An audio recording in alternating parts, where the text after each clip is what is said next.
अस्सलाम वालेकुम students, how are you. आज हम ऑर्गेनिक कंपाउंड की जनरल करैक्टरिस्टिक्स जो हैं उनके बारे में पढ़ेंगे। What are the general characteristics of organic compounds.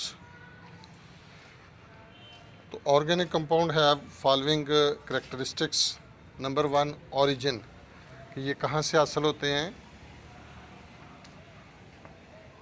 तो नेचुरली जो है ये प्लांट्स और एनिमल्स जो है वो हासिल होते हैं, जबकि जो इनऑर्गेनिक कंपाउंड्स हैं ये मिनरल और रॉक से हासिल होते हैं। Naturally occurring organic compound are obtained from plants and animal. On the other hand, inorganic compound are obtained from minerals and rocks. Second इनकी करेक्टरिस्टिक जो है वो है कंपोजिशन। कंपोजिशन, ये कौन कौन से एलिमेंट से मिलकर बने होते हैं, इनकी बनावट क्या है। तो हमने इनकी ऑर्गेनिक कंपाउंड की जो डेफिनेशन पढ़ी थी कि organic compound are hydrocarbon and their derivatives, यानी बुनियादी तौर पे ये कार्बन और हाइड्रोजन से बने होते हैं, और कार्बन और हाइड्रोजन के अलावा जब डेरिवेटिव दूंगे तो फिर उसमें ऑक्सीजन भी हो सकती है, नाइट्रोजन भी, सल्फ़र भी, हैलोजन्स भी हो सकते हैं इनकी कंपोजिशन के अंदर।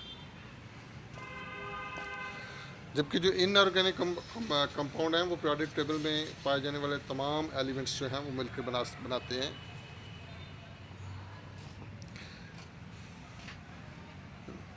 तो कंपोजिशन में carbon is the essential constituent of all organic compounds. They are made up of few elements such as carbon, hydrogen. On the other hand, inorganic compounds are made up of almost all the elements of the periodic table.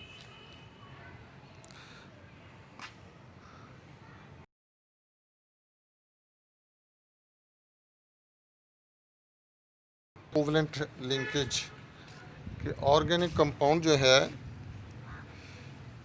ये covalent bond पर मुश्तमिल होते हैं। इसमें elements आपस में covalent bond से link होते हैं, जबकि इनऑर्गेनिक कंपाउंड जो हैं वो आयनिक बॉन्ड पर मुश्तमिल होते हैं।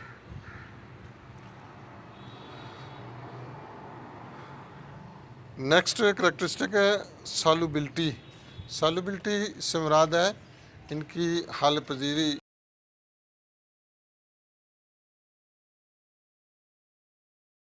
Non polar linkage are generally soluble in organic solvent. ये ऑर्गेनिक सॉल्वेंट में जो है वो डिज़ोल्व होते हैं। ऑर्गेनिक सॉल्वेंट जो हैं वो अल्कोहल है, ईथर है, बेंजीन है, कार्बन डाइसल्फाइड है, जबकि जो इनऑर्गेनिक कंपाउंड हैं वो पोलर सॉल्वेंट जैसे कि वाटर है उसमें हल होते हैं। इलेक्ट्रिकल कंडक्टिविटी, तो कोवलेंट बॉन्ड की वजह से इनकी इलेक्ट्रिकल कंडक्टिविटी जो है वो ना होने के बराबर है, यानी कि ये बैड कंडक्टर हैं इलेक्ट्रिसिटी के। Due to presence of covalent bond, organic compound are poor conductor of electricity, whereas inorganic compounds being ionic in nature are good conductor of electricity in molten state or in solution, aqueous solution. Next property जो है इनकी वो है melting and boiling.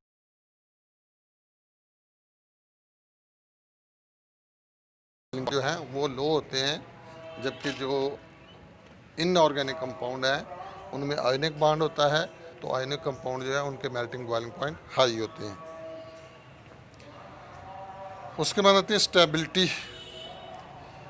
तो covalent compounds होने की, covalent linkage होने की बदौलत जो है ये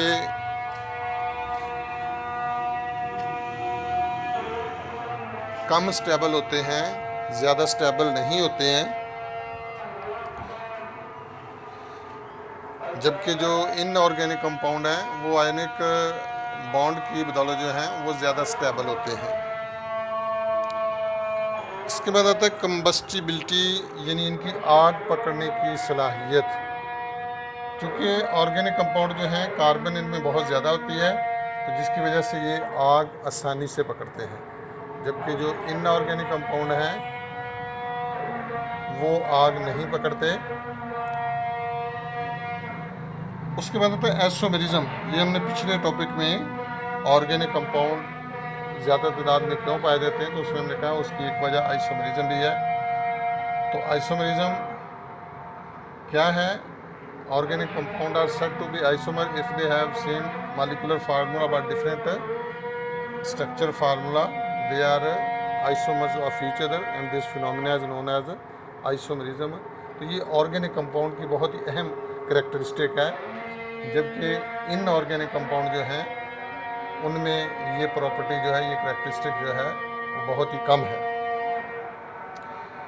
उसके बाद आता है रेट ऑफ रिएक्शन। तो चूँकि ये कोवलेंट लिंकेज होता है ऑर्गेनिक कंपाउंड में, इस वजह से इनके जो रिएक्शन होते हैं वो मॉलिक्यूलर रिएक्शन होते हैं, जो कि सुस्त रफ्तार होते हैं। तो इनको स्पीड अप करने के लिए कैटलिस्ट, प्रेशर और मुनासिब टेम्परेचर जो है वो रिक्वायर्ड होता है। तो ये थी कुछ करेक्टरिस्टिक्स ऑर्गेनिक कंपाउंड्स की। आज का हमारा लेक्चर जो है वो ख़त्म होता है। अल्लाह हाफिज़।